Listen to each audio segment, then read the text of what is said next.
Hello, I'm Elizabeth Bishop, and I'm a junior at Los Altos High School.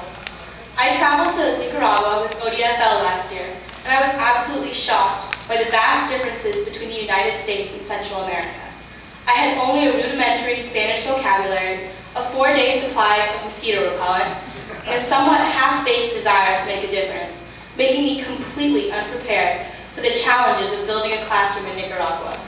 For example, when my friend sprained her ankle, I had no medical supplies whatsoever, and I was unable to find a local family willing to sell ice to a foreigner. Thankfully, Christian, an 11-year-old boy from the area, knew exactly where to find what we needed, and he bought a small bag of ice from a house down the road from the school and presented it to me. He pridefully refused my attempts to reimburse him for the ice, and although I did convince him to take several packs of cookies as compensation, I felt terrible taking his money.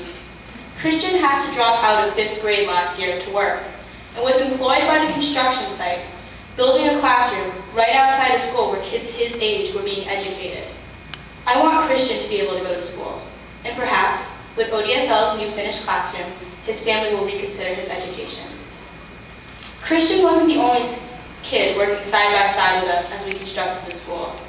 Every morning, students would arrive at school early to help us lift bricks.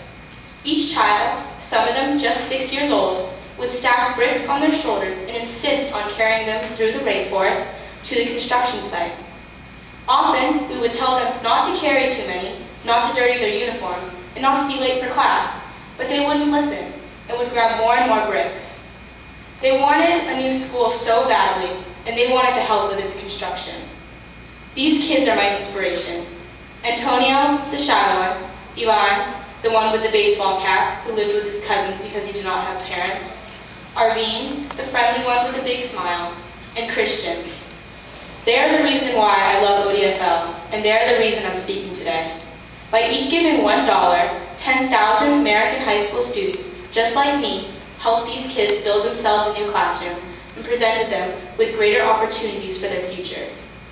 ODFL's main purpose is to connect students like me with students like the ones I met in Nicaragua.